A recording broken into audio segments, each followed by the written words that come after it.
Less than half. What do you mean? The capacity of the solar power panels in Japan per house is lower than in other countries. Capacity, yeah, to generate electricity. So if you put the small average scale, you mean smaller scale? scale, yeah, much smaller scale. So that's kind of surprising, because I would have expected Japan to actually be able to generate much more and convert much more electricity from the sun because of superior quality solar panels, but that doesn't seem to be the case. Mm. And Japan in itself is an ideal country for solar energy because there's a lot of sun, especially here in Kanto. Other alternative energy sources: wind power. Lack of locations with constant winds, environmental restrictions, and emphasis by power utilities on fossil and nuclear powers hinder the employment of more wind power in the country. So basically, we don't care so much, we don't want them so much. And actually, there is the country in itself is not really suitable for wind power. Geothermal energy, that's also kind of surprising. Why so little? Because there's a lot of volcanic activity. So why so little geothermal energy? Japan is the third largest geothermal reserves in the world, and geothermal is what kind of location they are using? Sort of geothermal. What kind of location? Anywhere where they have this volcanic. Yeah, volcanic. Yeah.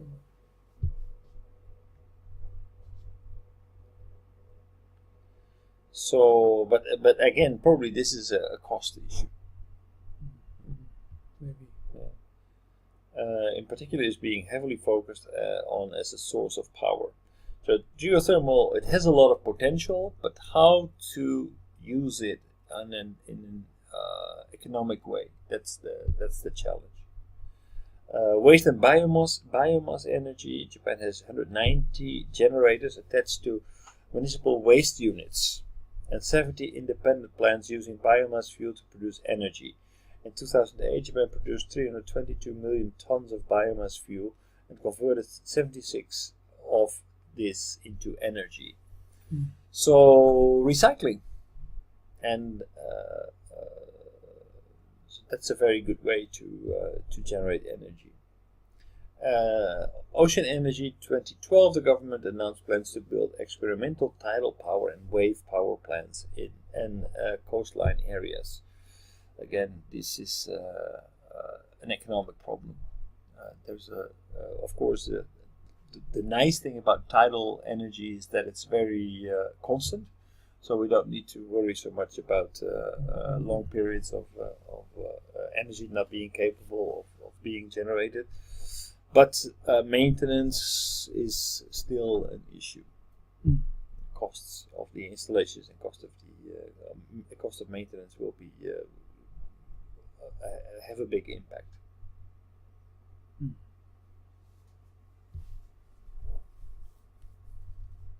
But it should be like, I mean, on the other hand, thinking about it, it should be not so hard. I mean,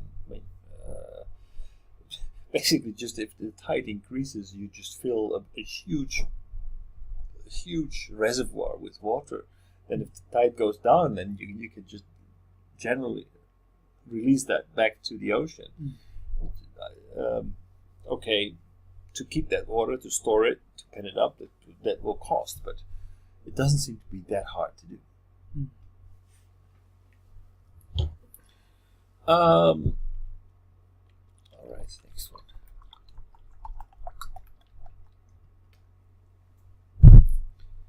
So this is what TEPCO is doing. Had a look at TEPCO and basically where they get their energy from in order to generate electricity. The light blue area is nuclear power. Gray is hydroelectric power. Geothermal energy, that's a very small area here, LPG, that's LNG LPG, that's the gas from mainly from Southeast Asia. Oil, coal from China, oil, and other gas. That's the plan. So what we see is that actually coal played a no, not What is the blue one? blue one. 1973.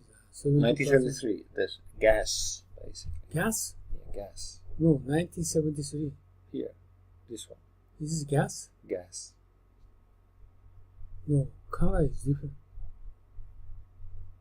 Oh, this is oil. No, Oil. not oil. Oil. This is oil. And the gas. Gas is lighter. This is gas. Hmm? So this is oil. Hmm. So this is coal. It's coal, but you see, coal is growing again. Oh, oil. So coal was reduced, but coal is actually growing again. Gas has been steadily increasing, and oil has been steadily decreasing. The share of geothermal actually has been decreasing. Mainly, By the way, this you showed is nuclear is more than 40% of total energy, right? 40%. that's what they aim. Eh? Yeah, that's what they aim for. Nuclear is going to be reintroduced. Mm. That's TEPCO is still basing their plans on reintroducing nuclear Actually, the energy. 1915. But which percentage of they had nuclear power? plant? 0. No, 1915. 1915? Mm.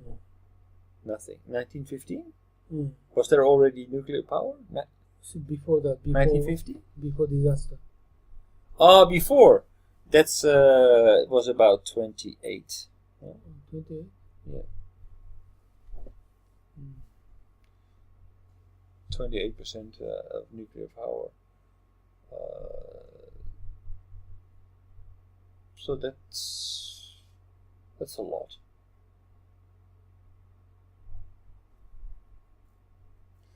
So that you see that the portfolio is changing away from hydroelectric, away from oil, more gas, nuclear, and a relatively small share for renewables. In future, what happened? Is no nuclear plant? No, actually, in the future they want to restart all the nuclear plants. Mm. So they want to reintroduce nuclear power. But actually, I will tell that later. But they also want to start more coal. Coal? Coal. Why So- coal? Coal. Well, probably because it's an economically very viable way of generating electricity. But it's not very good if you think about your targets in terms of the climate agreement.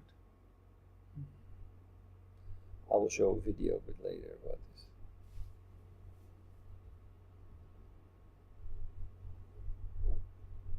So looking at the costs, see, coal is here. Nuclear power is cheapest. Hydropower is most expensive. Oil, then LNG, then coal, and then nuclear power. What light color means is maintenance cost? Light blue color means. I'm not 100% sure. That The one light is color. fuel cost, right? Right, that's the fuel cost. Maintenance cost maybe. Right? Doesn't say what it is. I know where I know where I got it from. Okay, okay. Yeah. Operation cost. エドさん、はい。lifetime cost of the power plant. Right. Nuclear power plant has very expensive Decommissioning. Yeah. Exactly. Exactly. And this is not included in the models in Japan. Yeah. This is absolutely this is just fake accounting. Yeah. That's the issue. Yeah, exactly. Exactly. So nuclear power is presented as this very cheap way of producing energy, but that's just an accounting issue. It's really ridiculous that still that they can get away with it. We should calculate about the whole lifetime cost. Exactly. Well, I 100% agree that it is ridiculous that you don't like in Japan we still do not put that into our numbers when we make these kinds of models. So it seems like nuclear power is such a enormous rational choice with very little CO2 effect on CO2, low costs per kilowatt, and so the rational choice, but actually it's not at all.